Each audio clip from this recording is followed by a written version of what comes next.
I'm Dr. Joven Javier, oral maxillofacial surgery from the University of the East, College of Dentistry, 1981. First, my father is a dentist, and he's a graduate of the Manila Central University. So I just followed his footsteps. Well, the initial interest in surgery happened in third year proper at the surgery section. So I found it interesting. Not really the surgery per se, but the emergencies and complications. After passing the board, I joined the Philippine National Police. Stayed there I served for 30 years, and then after that I retired in 2012, and I joined the faculty of the Our Lady of Fatima University College of Dentistry in 2012, and in 2015 we started the training program, the residency training program here at the Center of the Philippines, and I am the training director. My private practice is at Xavier Tooth Dental Oral Surgery Center at Esteban Nevada, Loyola Heights, Quezon City. My first job was in government service. I spent 30 years there. So the pressure was not only in the practice of dentistry, but also in the organization. But for the practice of dentistry, it seems that it is routine. Not until I trained in 1990 at the AFP Medical Center Dental Clinic, that is for training on oral maxillofacial surgery. How long did it took you to have a stable practice? The practice is government service, major, not really private practice. So, well, for my private practice, it is just limited to choice patients. Relatives, friends, not really to the general practice that we know. We usually do OMS procedures. I think the professional fee is confidential. What do you think is your edge from other specializations po? Edge? I think there is no edge. We have different specialties. We have different perspective of practice, or we have passion in practice. Okay. So I cannot say I'm better than the others. In fact, in 2018, I was sent to the Peking University in Beijing, China, to observe the practice of OMS for 3 months. What do you think are the most challenging part of your career? Oh, doing OMS procedures, of course. It's challenging because no two cases are the same. Even minor procedures, no two cases are the same. Every case is a challenge, and you cannot say that it is easy. It is difficult. During college, does your grades or standing in school affected you in any way? Oh, during college, I was just a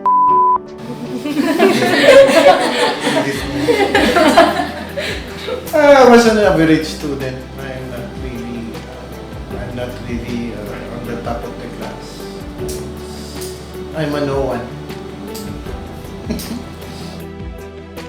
I'm not successful.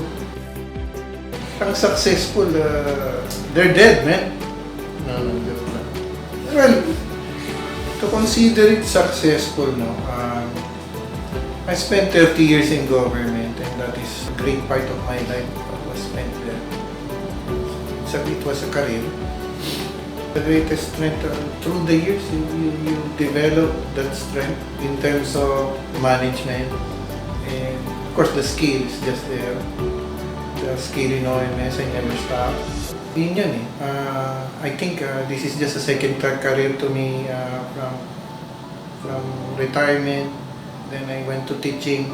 I forgot I'm a professor for the past 8 years. Actually, I started in 2005 after 2007, and then I stopped. I took a leave because I was still in the service. And then in 2012, I retired. I went back to teaching. It started when I was training at AFP Medical Center. Every day we were assigned topics to lecture on. We were 8 in the class. I had a good time. Being in front of, and the classroom atmosphere was so enticing. So when I retired, I had to go back to teaching. Well, sabi nga nila, you impart your knowledge on everything. It's just there. But yung personal, it's a challenging job, interesting, no stress at all. There's no stress to me. When you love what you're doing, there's no stress at all. Kahit ba sinallenge kayo ng professor or what, and for you, that is, you accept that. You deal with that. No stress. What is the most inspiring part of your career? The most inspiring one was my first surgery procedure. It was a trauma procedure, fracture of the jaws, wherein I was the one who opened the case, closed the case, meaning to say I opened up the jaws, do the procedure, and then we close. Another one would be for you kids, you should understand what is a humbling moment. My humbling moment was when my first one was when I intruded, when I displaced the third molar on the submandibular space. I was only 24 years old. And from that time on, it seems that you know everything in this world, but it's not. When you meet complications, I consider that a humbling moment. How do you want your patients to remember you? Actually, in my practice, I don't have, regular patients. Kasi every 6 months, I have to see them. My patients are surgery patients. Once I'm done with the procedure, that's it. We have a different routine. Going to surgery, some people, colleagues will refer patients to you for surgery procedures, and these patients go back to their dentist. So, for my surgery patients, of course, when you talk of surgery, the goal is always to a successful one. But the measure of a successful surgery is without complications. Pag may complications yan, that's a very challenging time for us. We do not sleep. We do not sleep because we cannot sleep. And you keep on praying. Kaya yung iba ayaw ng surgery because they want to be relaxed. Sabi ko na sa inyo, if there is no stress in your job, I love the challenge of surgery. What advice would you give to someone like us who aspire to be a dentist? Well, I keep telling this to my students. The current culture of students is everything is in the gadget. Lahat. But the problem, I really do not know with your school and my school. I cannot compare.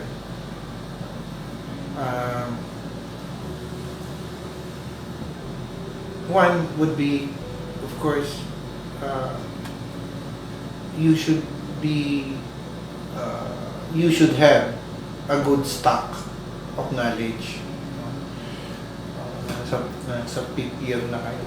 I know your formative years will be your preclinical years. Yung pag sinabing preclinical, it's first year, second year proper. And there you have your basic medical, basic dental subjects. And third year, so at the higher level, you have your surgery, endo, something. Pero yung basic, it should all be here. Kaya sabi ko sa mga estudyante ko, I know, you can easily get the information from your gadgets. I know, you have books. I also have my books here. But, pag nakapanood naman. So, everything here, place it here. That's the only advice I can give you. You read books, and then be humble, and focus. Huwag muna kayo mag-love line. If you really want to graduate, pass the board, looking forward to the current trend now is you employ. Nag-employ kayo, no? As associate dentist and everything. It's a different story during our time. Pero ngayon, yan ang uso eh. So be it. No?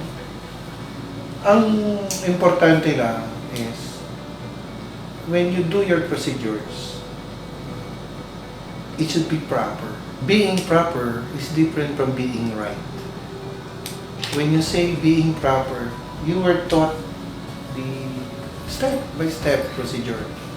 When you talk of the right way, no, sabi nga nila, you might be right in the wrong way. Katulad no, nag-impression taking kayo. No? No?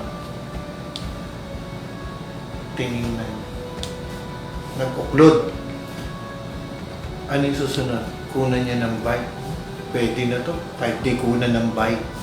Diba? Pwede na kasi nag-uklod. Pero ano yung nasa procedure? The proper way is to take the bite. Simple as that. Pero you did the right thing. Diba? Kaya, ewan ko kung naiintindihan ng hindi naiintindihan ng mga estudyante ito. Kaya I always tell the student to do things properly. Pag sinabi mong proper, step by step yan. Order, in order nga. Pero you might have done the right thing. That's alright.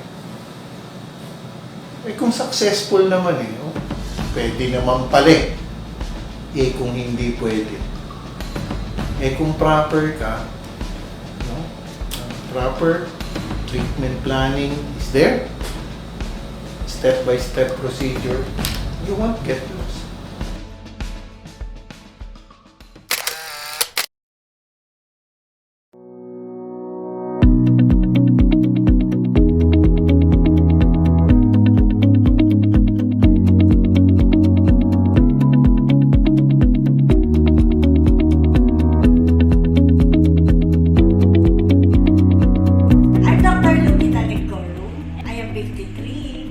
Graduate ako ng Central Scholar University, Mindiola, 1991. Take 1 lang ako. Nag-graduate ako 1991 and at the same year, pumasa ako. And luckily, before pumutok ang Mount Pinatubo, nag-board exam kami. Then bago lumabas yung result, pumutok na yung Mount Pinatubo. Kaya, swerte yung pagkakapasa ko nung time na yun. God's grace. My specialization is R pala. Aesthetics, Orthodontics, TMJ, Cranio. Ito yung mga certificate ko nga pala. Salamin ako. Ito yung Craniodontic TMJ. Graduate ako kay Dr. Manala. 1 year ko tinake up yan. And then, batch 15 ako ng PA and Aesthetics sa UE. UE ako nag-postgrad. And then, specialization ko, ortho. Ito. Orthodontics. Academy of Orthodontics. Yan. Ito mga specialization ko. And seminar lang sa mini dental implant. And yun nga, sa TMJ.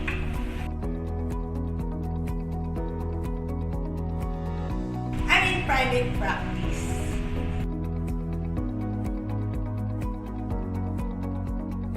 Solo practice, okay naman. Okay siya kasi wala akong amo. I have my own time and wala akong pakikisamahan din. As a dentist, siguro isa akong matyagang dentist. Kasi kailangan pag dentista ka, nandun yung kailangan matyaga ka talaga. And sa lahat ng gagawin ko, I make sure that I do my best.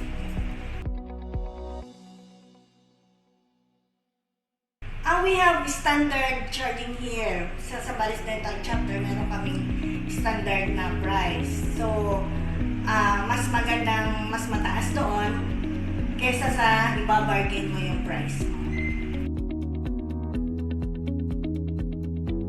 My goal, some of my goals na-achieve ko na.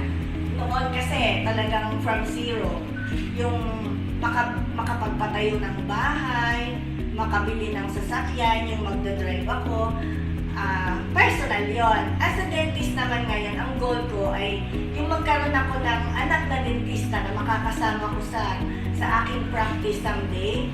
And gusto ko yung magtatayo kami ng diagnostic clinic, merong iba-ibang may surgery, may kanya-kanyang may surgery, may aesthetics, may ortho, parang dental hospital, gano'n yung goal ko. Pero sana matupad kung ang mapapangasawa ng anak ko ay dentist din siguro, gano'n. Goal ko yun talaga yung magkakaroon ako ng dental laboratory, yung sa isang building nandoon na lahat, gano'n. Yun yung nire-reach kong goal ngayon na makabili ako ng isang lupa na pagtatayuan ko ng building, ng clinic namin, tsaka ng ganon, lahat ng business. Advice to a dentistry student, hindi madali ang maging isang dentista. Nung bago ako, sabi ko gusto ko mag-dentist.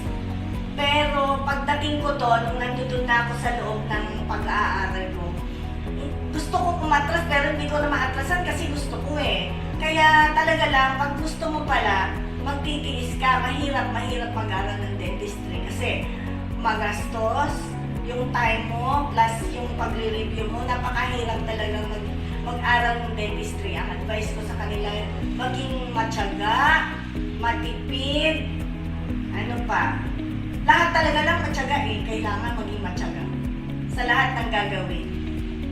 And time is gold, huwag mag-aksaya ng oras.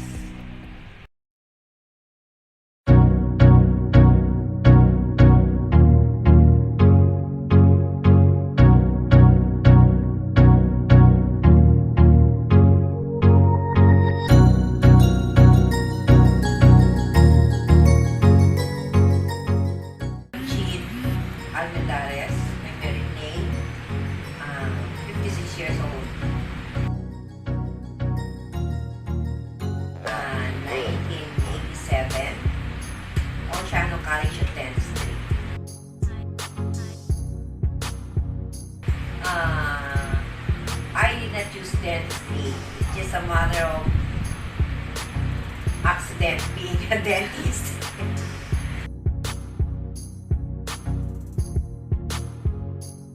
I'm a general practitioner in dentistry, but I'm oriented in ortho because I took a seminar in ortho, in implant, in surgery.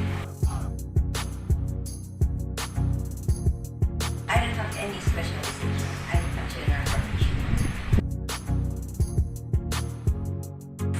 I'm a government dentist for 32 years. I'm a private practitioner at the same time with my husband. And for the past 7 years, I have my daughter practicing with us.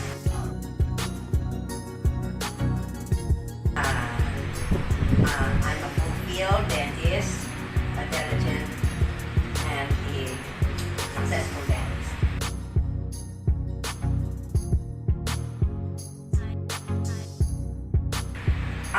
For the past years, for the past month, I've been attending scientific seminars and updates in any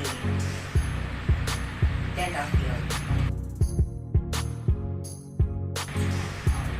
I treat any kind of oral disease as long as the patient come in our clinic, as long as we can manage.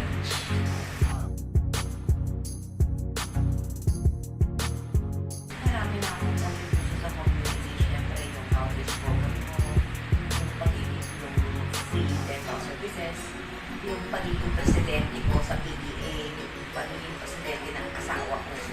Hanggang ngayon nasa public service pa rin ako.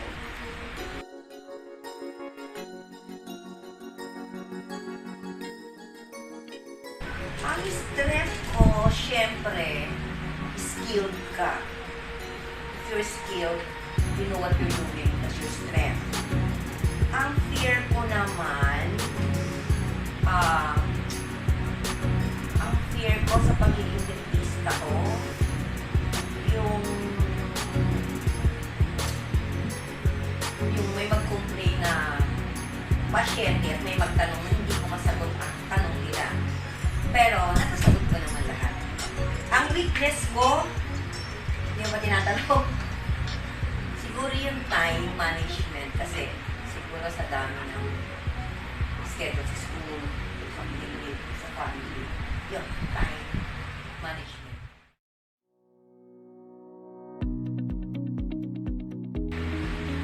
Syempre, sa weakness ko, in-overcome ko yun. Ginamit ko yung strength ko to overcome the weakness. Diba? Ganun lang naman eh. Pag alam mo you're weak, manamit ka na lang muna. Then just face it para maka-overcome the weakness. Retired, fulfilled mother, still practicing my profession.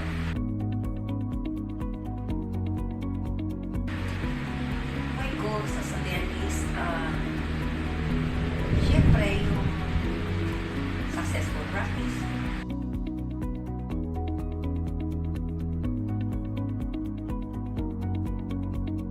Being a dentist. Syempre, compare yung profession mo to other profession. Mas ang dentist kasi nandun siya sa first top 5 of good occupation. Hindi na lang profession. Occupation, profession. Nandun siya eh. Diba? Kasi natin mo number 1 sa lawyer, second sa doctor. Nandun na tayo, there's dentist, there's lecturer, engineer, so accountant, so forth. Lahat. Nandun siya sa top 10.